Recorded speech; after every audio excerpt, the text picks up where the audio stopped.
नमस्कार मित्रांनो. Doctor Suniti Vidya inspirational kits and concepts या सदराखाली आपण दरवेळेला नवीन विषय घेऊन येतो. यावेळचा विषय जरा वेगळाच आपण इथे घेतलेला आहे. या इथे तुम्हाला समोर दिसतंच आहे की आपण काय करत आहोत आणि कशा पद्धतीने आपण या विषयावरती आजचा विषय आहे संगीत. नवरात्रीचा पहिला दिवस आहे आणि अशा प्रकारची संगीतमय शाळा आणि त्याच्यापासून आपल्याला जे काही शिकायचं आहे ते आपण कोल्हापूर जवळील एका शाळेमध्ये करणार आहोत. दौलत विद्या मंदिर, जी कोल्हापूरपासून साधारण 45 किलोमीटरवरती आहे. पुढच्या व्हिडिओमध्ये आपण ते बघणारच आहोत. पण संगीत, भौतिकशास्त्र आणि ह्याच्यापासून काय शिकून आपल्याला पुढे जाता येईल याविषयी आपण माहिती घेणार आहोत. या अशा प्रकारची ही दुसरी शाळा आपण तयार करणार आहोत. पहिली शाळा आपली ऑलरेडी आहे, पण तिथे असं पूर्ण पद्धतीने आपण अजून शिकवायला लागलेलं नाही आहेत. पण या कोल्हापूर जवळच्या शाळेमध्ये अंबाबाईच्या आशीर्वादाने आपण लवकरात लवकर इथे हे प्रशिक्षण वर्ग चालू करणार आहोत. त्याची ही एक थोडक्यात माहिती आपण इथे घेणार आहोत.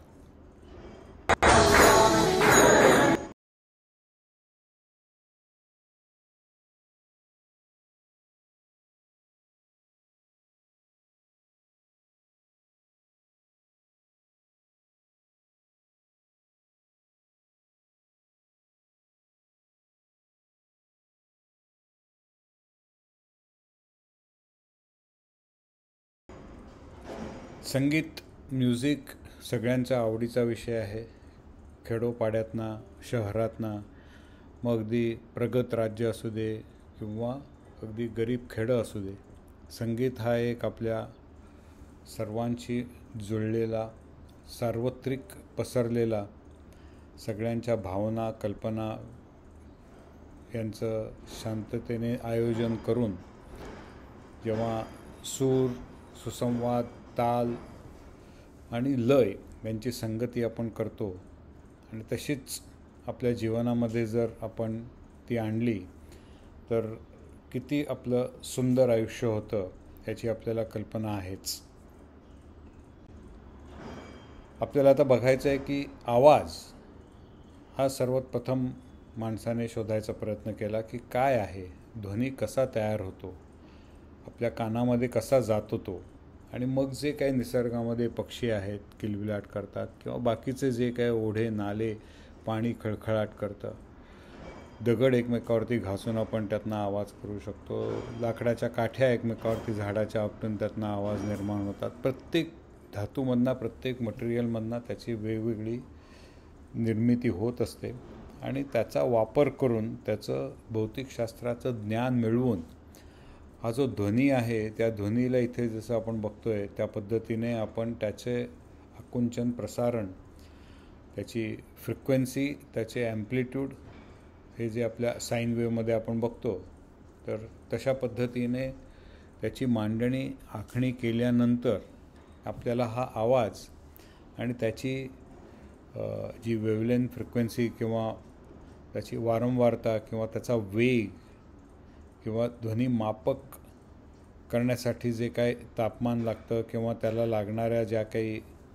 कशातनं तो वाहून जाऊ शकतो, हवेतनं जाऊ शकतो, पाण्यातनं जाऊ शकतो, तारेतनं जाऊ शकतो, दोरीतनं जाऊ शकतो, अशा वेगवेगळ्या पद्धतीची ज्यावेळेला आपल्याला कल्पना आली त्यातनं अनेक प्रकारची वाद्य आपण तयार केलेली आहेत.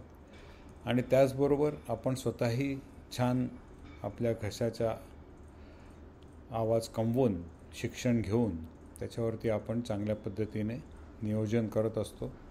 आणि आपण तेच ह्याच्या पुढे जाऊन शिकणार आहोत की हे कसं आपल्याला सुसूत्रितपणे करून त्याची आणखीन माहिती घेऊन त्याच्याप्रमाणे आणखीन उच्च आपल्याला जी एक आवाज निर्मिती करायची आहे किंवा एक ध्वनी करायचा आहे की त्याचं प्रदूषण न होता त्यातनं एक छान मेलडी, एक सुंदर सुश्राव्य आपलं असं गायन, पठण आणि ज्या आपल्या चालीरीती आहेत त्या आपण कशा जतन करणार आहोत याचं प्रशिक्षण या इथे घ्यायचा प्रयत्न करणार आहोत.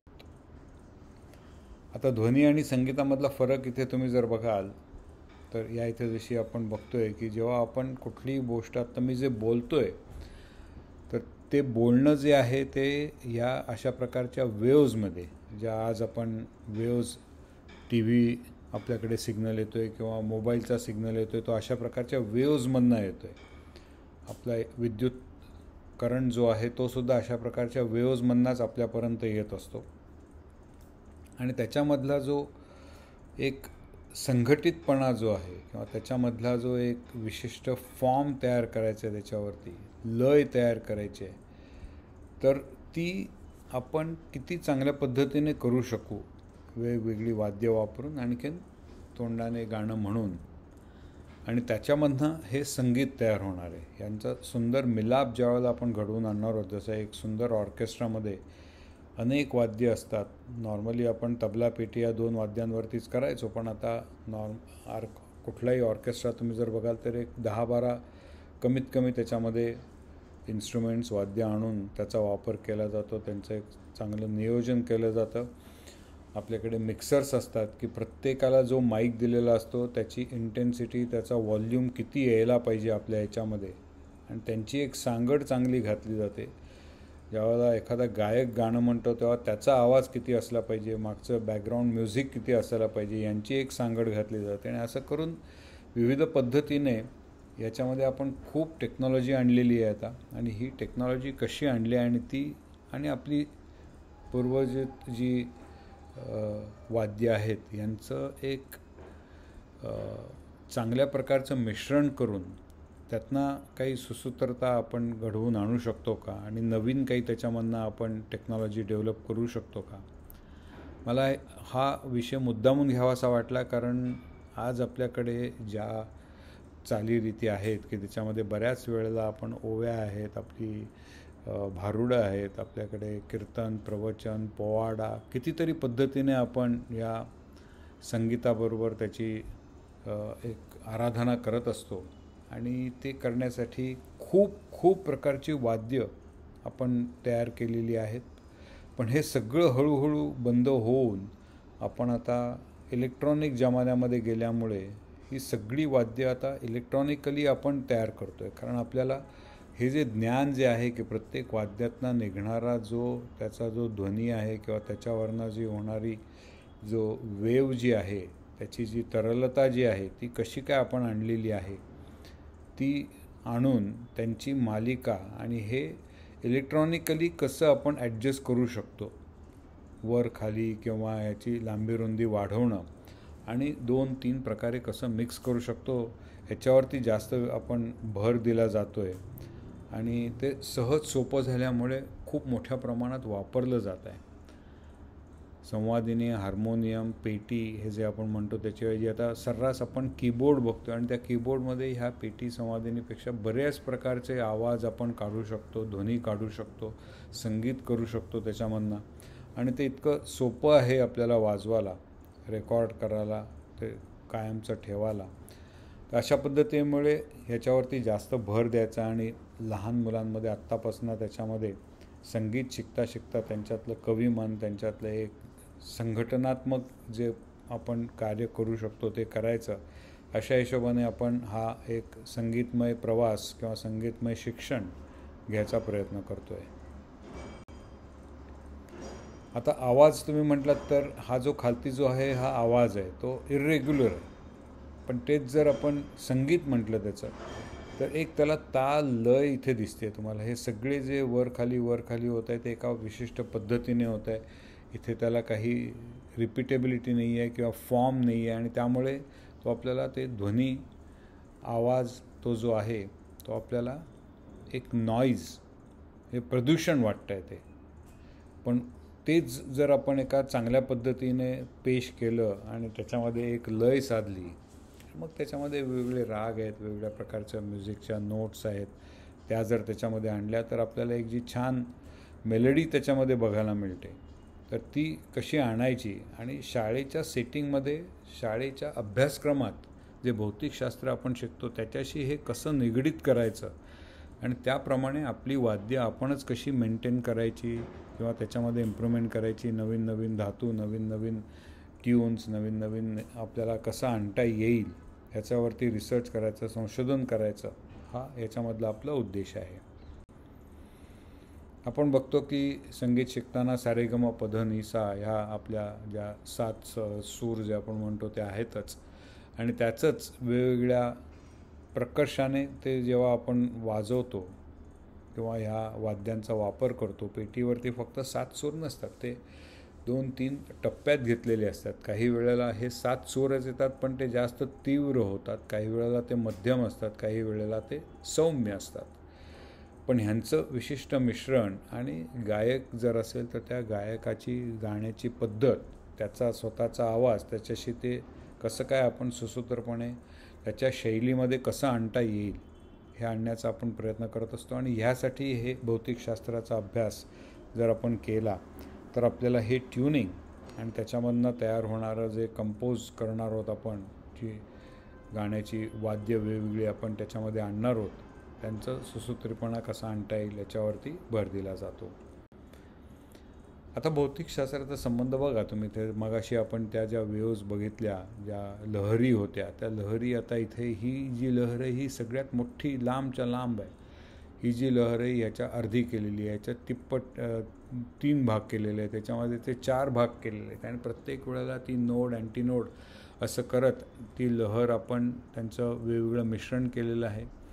2, एक निळ्या रंगाचे, एक लाल रंगाचे, आणि हे ज्या वेळेला आपल्याला समजतं आणि त्याप्रमाणे आपण आपली फ्रिक्वेन्सी किंवा त्याप्रमाणे आपण आपल्या प्रकारचं जे लहरी ज्या तयार होतात त्या लहरी तयार करण्यासाठी आपण वेगवेगळ्या प्रकारची वाद्य तयार करतो, इन्स्ट्रुमेंट्स तयार करतो, आणि आपला कान, मेंदू ह्यांचं ज्या वेळेला श्रवण होतं त्या कान आणि मेंदूमध्ये, त्यावेळेला ही जी आपली श्रवण यंत्रणा आहे किंवा मेंदू जो आहे त्याला ते आल्हादकारक आहे का नाही याच्यावरती आपण सतत बघत असतो. ह्या ज्या वेव्ज किंवा लाटा आपण म्हणतो, तर ह्याची निर्मिती आता वेगवेगळ्या आपले जे वाद्य आहेत त्या वाद्यांमधनं करताना, त्यांच्यामधनं ज्यावेळेला आपण एखादं तारवाद्य असेल किंवा हवेवरती चालणारं वाद्य असेल, जे आपण बासरी, फ्ल्यूट, सनई याच्यामधनं आपण हवा सोडतो, आणखीन ती हवा एका ठराविक भोकातनं बाहेर आली की त्याच्यामधनं जो सूर तयार होतो, त्या ज्या साईन वेव्ज ज्या आहेत किंवा त्याच्यामध्ये जो मज्जातंतूला जाणारा नर्व सिग्नल जो आहे, संकेत जो आहे, त्यातनं जो ध्वनी येतो तो आपल्याला बरोबर कॅच करता यायला पाहिजे, त्याचं ट्युनिंग करता यायला पाहिजे, आणि ते ट्युनिंग एकदा आपल्याला जमलं तर आपल्याला कुठलंही वाद्य आपल्याला आत्मसात करता येतं. आता ह्याच्यामध्ये तुम्ही बघाल तर आपल्याला ही जी साईन वेव्ह जी आहे ही जर नुसती वेव्ह जर आपण केली तर हा एक सतत त्याच्यावरती आवाज येतो. तोच व्हायोलिनमधनं जर आपण काढला तर हा अशा प्रकारचा आवाज येतो, आणि तोच जर आपण पियानोमधनं जर घेतला आवाज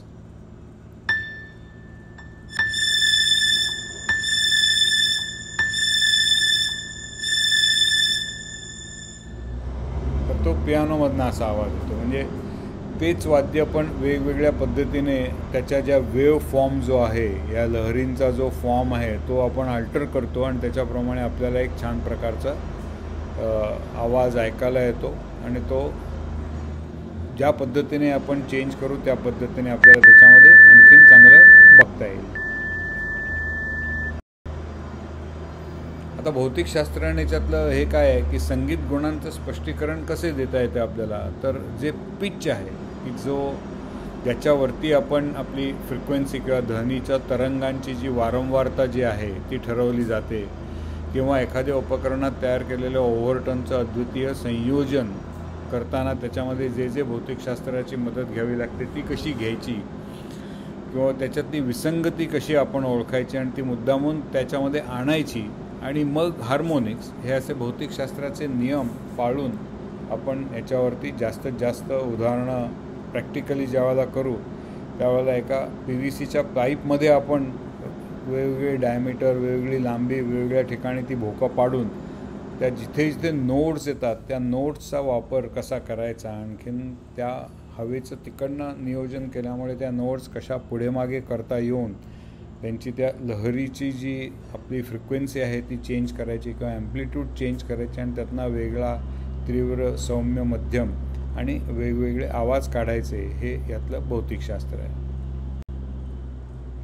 तसंच वास्तविक जगामध्ये आपण ज्यावेळेला बघतो त्यावेळेला हे इन्स्ट्रुमेंट ज्यावेळेला आपण डिझाईन करतो तर ह्या वेव्ह फॉर्मवरती, आणि मी मगाशी म्हटलं तसं पाईपाची लांबी आणि त्याची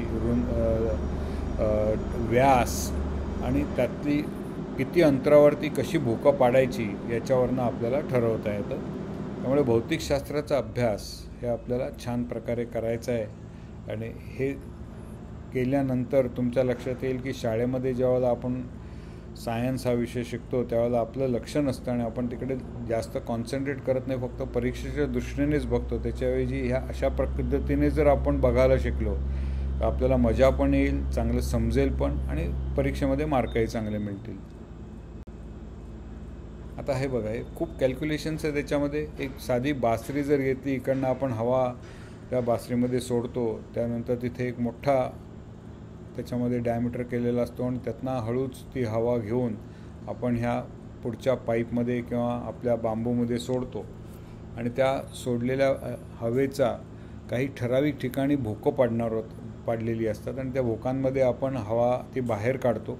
उरलेली हवा जी आहे ती ट्यूबमधनं सरळ पुढे येते. इथे जर बंद केलं तर ती हवा उलटी येईल तिकडनं. ते जे लहरी ज्या आहेत त्या कुठेही आपटल्या की पुन्हा उलट्या फिरतात. जसं आरशावरती आपलं स्वतःचं फोटो दिसतो किंवा आपलं स्वतःचं चित्र दिसतं, तसं ह्या ध्वनीसुद्धा परत येतात आणि म्हणून तो आपण मोकळी ठेवलेली असते. आणि मग ही त्याच्या अशी भौतिकशास्त्राची कॅल्क्युलेशन्स आहेत. त्या कॅल्क्युलेशनमध्ये न जाता भौतिकशास्त्र जे फंडामेंटल जे आहेत ते आपण आपली आधी तयार करूया आणि मग आपण ह्या अशा प्रकारच्या कॉम्प्लेक्स इक्वेशन्समध्ये आपण जाऊ शकतो. आता कुठल्या कुठल्या प्रकारची वाद्य आहेत, तर मुळात 4 प्रकारची वाद्य आहेत. या इथे आपण बघतोय की एक जे आहे ते तंतुवाद्य म्हणतो आपण त्याला, स्ट्रिंग इन्स्ट्रुमेंट्स. सतार आहे, गिटार आहे, त्याच्यानंतर वुडविंड्स किंवा ब्राससह म्हणजे पवन उपकरणं जिकडनं आपण हवा सोडतो. पेटी आहे, तबला पेटी आहे किंवा आपली ट्रम्प आहे किंवा बासरी आहे किंवा सनई आहे. तसंच ही जी पर्क्शन इन्स्ट्रुमेंट्स जी म्हणतो आपण त्याच्यामध्ये झांज आहे, झायलोफोन आहे, त्रिकोणावरती आपण टन टन टन घंटा आपली आहे, आणि आता नवीन पद्धतीने जे आपण आले ते कीबोर्ड्स आहेत. तर अशा वेगवेगळ्या प्रकारची इथे जी वाद्य दाखवलेली आहेत त्या प्रकारची वाद्य इथे आपल्याला बघायला मिळतात. हे जे आहे आता हे मगाशी जे आपण इक्वेशन बघितलं तर त्याच्यावरती कशी लांबी, रुंदी, डायमीटर त्याचा ठरवला जातो ह्याचं एक कॅल्क्युलेशन आहे. आणि ती भोकं कशी पाडायची, किती अंतरावरती पाडायची, किती व्यासाची पाडायची, कुठे ती भोकं असायला पाहिजेत, एका लाईनीत असायला पाहिजेत, पुढे मागे असायला पाहिजेत, याच्यावरती ही सगळी वेगवेगळ्या प्रकारचे सूर वाद्य आपल्याला ह्याच्यावरती बनवता येतात. पेटी आता जी आपण म्हणतो तेही असंच आहे. पुन्हा या इथे आपण जेव्हा पेटी वापरतो त्यावेळेला पेटीचा भाता आहे, ह्याच्यातनं आपली ती हवा भरली जाते आणि वेगवेगळ्या ह्या सुरांमधनं ती हवा बाहेर काढली जाते. मग तो सूर कसा बनवायचा, प्रत्येक सूर बनवणं ही सुद्धा एक खूप कलाकार आहे. प्रत्येक सुराची वेगळी ठेवण असते. तर ती कशी आपल्याला लाकडामध्ये आणि त्याच्यावरती लावणारं जे आपलं वेगवेगळं मटेरियल आहे, आतमधली हवा जी आहे ती बाहेर सोडताना कुठल्या पद्धतीने सोडली गेली पाहिजे ती, त्यासाठी या इथे आपण हे जे पुढचे जे नॉब्स आहेत ते आपण ॲडजस्ट करतो. एक छोटंसं इन्स्ट्रुमेंट जरी, वाद्य जरी आपण म्हटलं त्यामध्ये तरी कितीतरी सेटिंग्स आपल्याला करता येतात आणि ह्याच्यापेक्षा अनेक सेटिंग्स इलेक्ट्रॉनिक जे आपला कीबोर्ड आहे त्याच्यामध्ये आणखीन असतात. ते ढोलकी आहे, ढोलक्यामध्ये पण असंच आहे की दिसायला हे दिसतं की एक आपला लाकडाचा ठोकळा आहे, पण आतमध्ये तो हॉलो आहे, रिकामा आहे, आतमध्ये पाईपसारखा आहे आणि तो सरळ न ठेवता त्याला दोन्ही बाजूने असं आपण त्रिकोण देऊन त्याला कमी त्याचा व्यास तयार केलेला आहे. त्याच्यावरती आपण चांबडं लावतो, ते घट्ट या दोऱ्यांनी खेचून धरतो किंवा इथे खालती जे आपण इथे त्याला हुक लावलेले आहेत ते हुक टाईट करतो. आणखीन त्याच्यावरनं ते चांबडं किती आपण टाईट करतो त्याप्रमाणे याच्यावरती जे आहे हात आपण बोटं फिरवतो त्यावेळेला त्याच्यावरनं कसा आवाज येतो, त्याचं ट्युनिंग कसं करायचं, हे सगळं भौतिकशास्त्र खूप महत्त्वाचं आहे. आपण वापरतो. आणखीन त्याच्या पुढे त्याचं सायन्स शिकतो, याच्यामध्ये ज्यावेळेला आपण दोन्हीचं मिश्रण करू त्यावेळेला आपल्या डोक्यात बऱ्याच आणखीन कल्पना येतील की आत्ता बकरीच्या कातडीपासूनच करतो, पण आता वेगवेगळ्या प्रकारचे मटेरियल आपण तयार करतो. वेगळ्या प्रकारचं कातड वापरलं तर काय होईल, या लाकडाच्या ऐवजी दुसरं कुठलं मटेरियल घेतलं तर काय होईल, या ज्या दोऱ्या आहेत, ज्या नायलॉन आणखीन आपल्या कापूस यांचं मिश्रण करून तयार करतो, त्याच्याऐवजी ह्या दोऱ्या वेगळ्या केल्या तर काय होईल, याचा व्यास कमी जास्त केला, लांबी कमी जास्त केली तर काय होईल, अशा कितीतरी गोष्टी आपल्याला भौतिकशास्त्रातनं आपण शिकणार आहोत. आणि त्याप्रमाणे त्या वाद्यावरती जो ठेका धरला जातो तो कसा धरला जातो तेही शिकणार आहोत. तसंच या पद्धतीने आपण जेव्हा शिकतो त्यावेळेला त्याच्यावरती जी मांडणी करतो आपण, किंवा तो सहज गळ्यामध्ये टांगून आपल्याला घेऊन जाणं शक्य आहे का, की जर आपली एखादी दिंडी काढत असू आपण किंवा वारीला जात असू, तिकडे तबला हातातनं घेऊन जाणं शक्य नाही, आणि म्हणून तबल्याच्या ऐवजी आपण हे दोन्ही भाग त्याचे एकत्र करून त्याचं एक सुंदर वाद्य केलं. पण ज्यावेळेला आपण तबला करतो त्यावेळेला त्याचं आणखीन जास्त ॲक्युरसी येते, प्रिसिजन येतं. आणि ते आपण या इथे बघतोय की तबल्याची रचना ही अशी केलेली आहे की जी ठेवता येत नाही, एका ठिकाणी बसून तुम्हाला हा वाजवायला लागतो, गळ्यामध्ये अडकवून तुम्हाला तो वाजवणं कठीण असतं. पण त्यामुळे त्याची जास्त चांगल्या पद्धतीने मांडणी करता येते. दोन वेगळे आवाज, दोन वेगळी मटेरियल्स या इथे, आता जे आहे इथे हे लाकूड आहे इथे तबल्याचा, आणि डग्गा जो आपण करतो तो आपण साधारण लोखंडाचा किंवा पत्र्याचा असतो, आणि त्यामुळे त्याच्यातली आवाज निर्मिती वेगवेगळी होते. या इथे डग्ग्याचा जो व्यास असतो तो मोठा असतो, तबल्याचा कमी असतो. यालाही पुन्हा दोन्ही बाजूनी त्रिकोण करून आवाज आतमध्ये त्याचा रेझोनन्स कसा वाढवता येईल याचं सिस्टीम आपण बघितली जाते. आणि अशा पद्धतीने वेगवेगळी आपली वाद्य आहेत, इन्स्ट्रुमेंट्स आहेत, त्यांची घटना आपण तयार करत असतो. आणखीन तबल्याचे डिटेल्स आहेत की त्याचं तबल्याचं शरीर आहे, तर त्याची वरची कातडी आहे, चांबड्याचे पट्टे आहेत, लाकडी ठोकळ्या आहेत, खुंट्या आहेत, या सगळ्याचा वापर करून त्याची रचना केलेली आहे. आणि प्रत्येकाचं आपापलं काम आहे. यातलं एक जरी कुठला त्यातला अवयव किंवा त्यातला जो पार्ट आहे तो जर कमी जास्त झाला तर जो आपल्याला एक ट्युनिंग चांगलं करायला पाहिजे ते होऊ शकणार नाही. आणि मग त्यासाठी लागणारे जे काय हातोडा आहे किंवा जे ट्युनिंगची साहित्य आहेत ती कशी आणायची आणि ती कशी वापरायची याच्यावरती आपण भर देणार आहोत. याच्यापुढे आहे आपला हार्मोनियम पेटी, जी आपण मगाशी बघितली की याच्यामध्ये खूप वेगवेगळ्या प्रकारचे आपल्याला स्वर तयार करता येतात. काही काही वेळेला वाजवणारा जर चांगला दमदार असेल, शिकलेला असेल, चांगलं प्रावीण्य मिळवलेलं असेल, कौशल्य असेल, रियाज असेल, तर तो एखादा माणूस बोलतोय असंच वाटतं आपल्याला. इतकं स्पष्टपणे त्याच्यातनं आपले सूर तो काढू शकतो. आणि जो गाताना एखादा गायक त्याची जी तान घेतो किंवा त्या आवाजाची चढ उतार करतो, त्या पद्धतीने या भात्यावरती किती जास्त जोरात हलवायचा, किती हळू हलवायचा, त्याप्रमाणे याची इंटेन्सिटी ठरवून आपल्याला एक सुंदरसं सुश्राव्य गायन त्या पेटीमधनं करू शकतो. पेटीच्या ह्या आणखीन बाकीच्या रचना आहेत. आपण ज्यावेळेला कोर्स करतो यावेळेला ह्या सगळ्या गोष्टी थोडक्यात आत्ता इथे ज्या आपण प्रेझेंटेशनमध्ये किंवा या व्हिडिओत कव्हर करतो त्या जी डिटेलमध्ये आपण कव्हर करतो.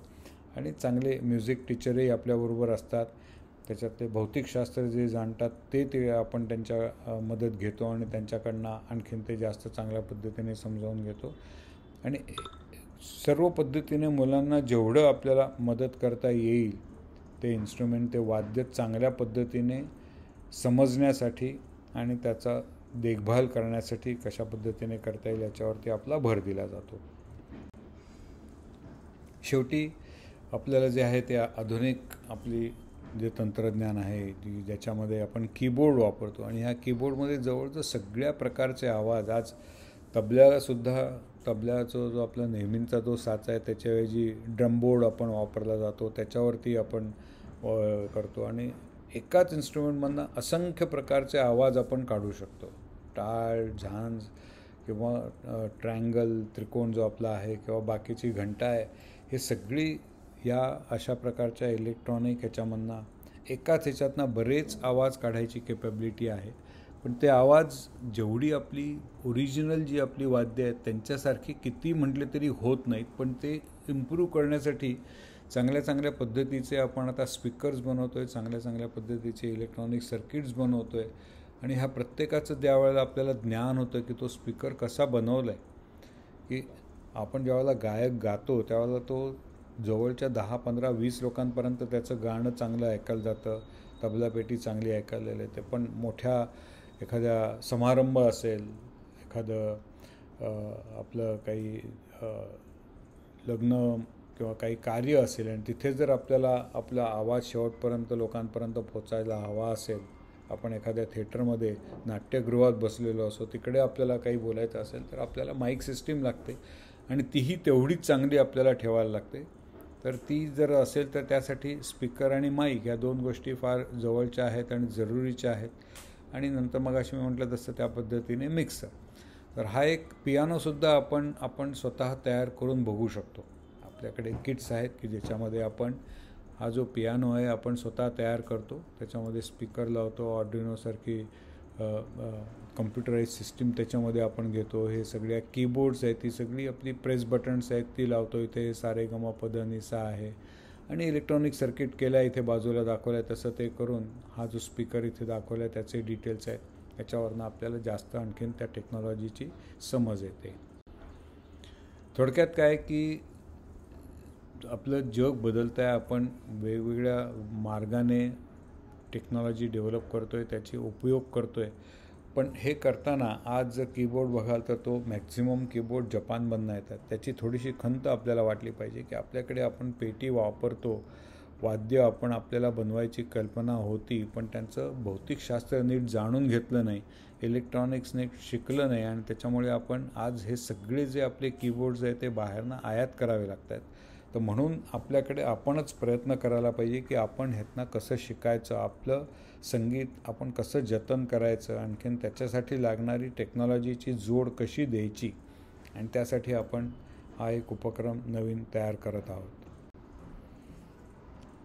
आता फक्त संगीत आणि त्याची वाद्य यांच्यावरती कॉन्सन्ट्रेट न करता आपल्याला सगळ्यांना मिळून ह्या ज्ञानाचा वापर करायचा आहे, त्याच्यात विकसित करायचं आहे, त्यातनं मजा घ्यायची आहे, त्यातनं आपल्याला एक अनुभव घ्यायचा आहे की जो सुरांच्या मार्गाने आपण कसा प्राप्त करणार आहोत. मग सगळ्यांना सगळ्या गोष्टींमध्ये आवड असतेच असं नाही. आपल्यातलीच काही मुलं जी असतील ती चांगलं लिहू शकतील, कविता लिहू शकतील, पोवाडा लिहू शकतील, भजन लिहू शकतील, कीर्तन लिहू शकतील, ओव्या लिहू शकतील, अभंग लिहू शकतील. अशा पद्धतीने त्यांनी दिलेल्या अभंगांचं आपण कोणतरी म्युझिक रचना त्याची तयार करायला पाहिजे. कुठलं वाद्य आपल्याला याच्यामध्ये जास्त चांगल्या पद्धतीने उपयोग करता येईल ते ठरवायला पाहिजे आणि त्याचं कंपोजिंग करून एक चांगली चाल लावून त्याला आपण त्याचं जर रेकॉर्डिंग करू शकलो आणि ते जतन करू शकलो तर आपल्याला त्याचा खूप मोठा उपयोग होईल. सर्वात महत्त्वाचं म्हणजे ही जी टेक्नॉलॉजी आहे, या टेक्नॉलॉजी आपल्या नवीन काय काय त्याच्यात वापर करता येईल आणि आपली वाद्य कशी आपल्याला आणखीन 100 वर्ष, 200 वर्ष, 1000 वर्ष टिकवता येतील ह्याचं आपल्याला बघायचं आहे. त्यांची रचना जर बदलायची गरज असेल काळानुरूप तर ती कशी बदलायची आणि बाहेरच्या देशांवरती आपली टेक्नॉलॉजी देऊन त्यांच्याकडनं घेण्याऐवजी आपल्याच देशामध्ये आपण कसं करू शकतो आहे याच्यावरती आपण जोर द्यायला पाहिजे आणि त्यासाठी हे प्रेझेंटेशन आहे आणि याचा आपण वापर करणार आहोत. तर आता हे